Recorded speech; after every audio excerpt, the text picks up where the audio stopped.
welcome back to my channel. Hope you are all doing great, fine and have a very nice day. Today we are back with another video that is from the ecology part or ecology. From the ecology part we are going to discuss an important topic, that is interaction between the species.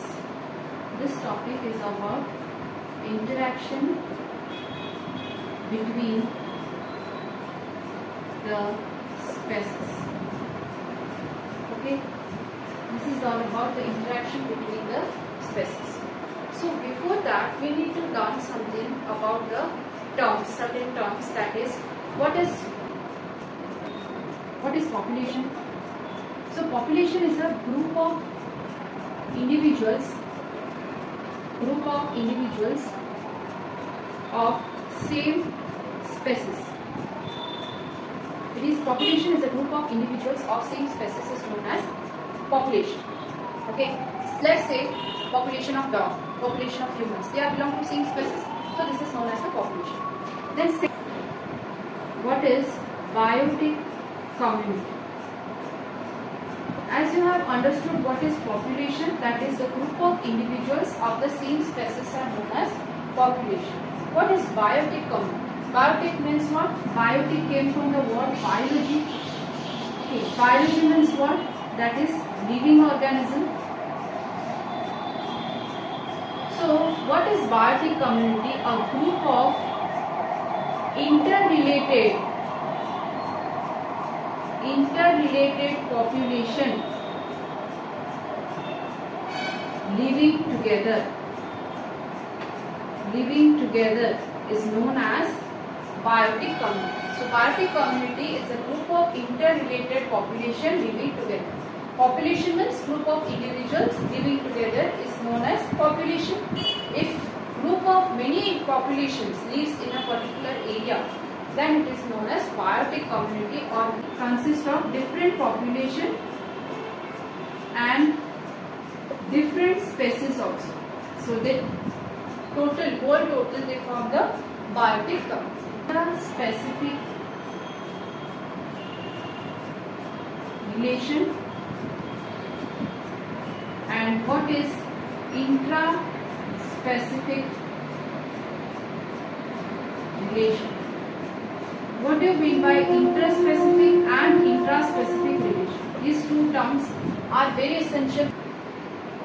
If the individuals of the same community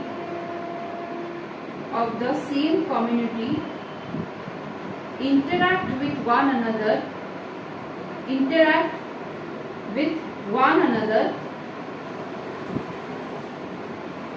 then it is known as intraspecific relation. Okay, individuals of the same community interact with one another is known as intraspecific relation.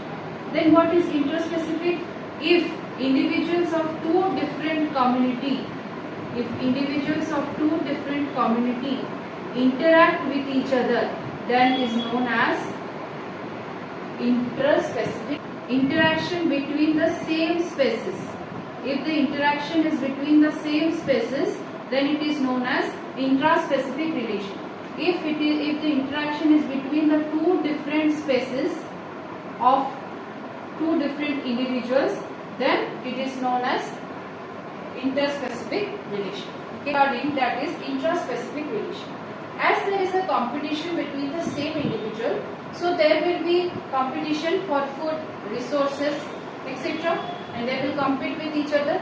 And interspecific, they will compete with two different community or two different species. It may be beneficial or it may be harmful. Both the cases. If there is an interaction, if there is a interaction between two individuals for the same resources between the same species, then obviously the one which will be benefited will move forward and the other one will be defeated. Same manner here also interspecific also occurs. So now we are going to deal with certain terms which follows this type of interaction. This interspecific relation is divided into two parts, that is positive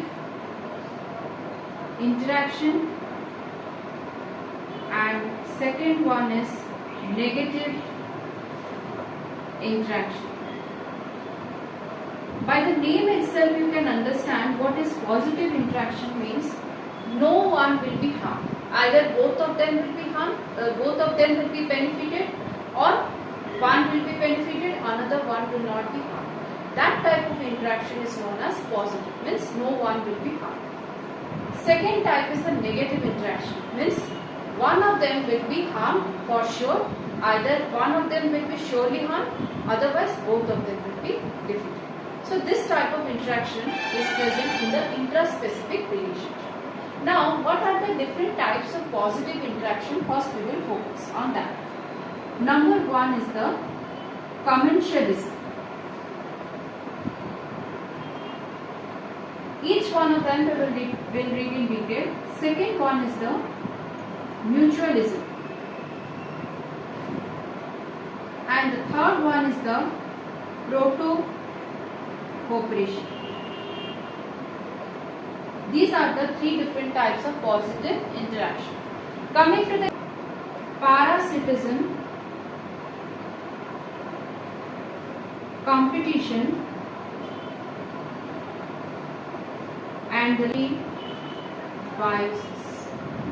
Okay, so this is the category of two, that is interspecific relation, positive interaction and negative interaction. First we will deal with this positive interaction. Next we will see about the negative interaction. In this case what will happen, suppose the species A is present and here the species B is present. One will be benefited and other one will neither be benefited nor will be harmed. So one is benefited for sure and the second one is not benefited nor harmed. So this type of interaction comes under why positive interaction? Because no one is getting harmed here. One is getting benefited only, that is positive. So one will be benefited and another one will be not benefited. Lianas and epiphytes. What is the relation between the epiphytes? What they do? They grow on other plant. Okay, they grow on other plant and these lianas are the weak vascular plants. That means what? They need support. Okay, so they need support. So when these epiphytes will grow on these lianas will get support from them. They can grow easily. But these epiphytes does not get any benefit from these lianas. So both of them have the relation with each other in which the one is getting benefited here, that is the lianas. As they are weak, they can't grow alone. So with the help of these epiphytes, they can grow further. So this type of relationship is known as only support, nothing else. Okay, and if they are not for nutrition, no nutrition value, nothing, only for support. So here only one is benefited, another one. Cooperation. What is proto-cooperation? Means both of them are cooperating with each other. That is known as cooperation, means helping each other. That is known as cooperation. Suppose here the species A is present and here species B is present. Here what will happen? One will be benefited, are non-obligatory in nature. First of all, you need to understand this term. What is non-obligatory? Means they can live without each other. That is known as non-obligatory. They can survive individually also. Why I am using this term? You will understand after some time when I will teach you mutualism. Because mutualism means what? One species will be dependent upon another species. Without each other, they can't survive. That is known as obligatory nature. Non-obligatory means what? If the species B is present, it's okay. If not present, then also okay. They are not affected by each other. Okay. They can go individually, but interaction is such that both of them will be benefited from each other. Such type of interaction is known as proto-cooperation. Come to the cylindrate family. What is cylindrates? We have already discussed during the chordatus, non-chordatus and then crab. Okay. So these two example, this is the example of proto-cooperation. Means the sea anemone will be attached to the crab under the surface of the crab, and they will go with each other, and they will protect, the sea anemone will protect the crab, and the crab will also protect the sea anemone. Okay, they both work in a cooperative manner. But if they are not present together also, they can live individually. That type of interaction is known. If species A and species B is present, then both of them are benefited, but their type of relationship is obligatory. Means they can't live without each other.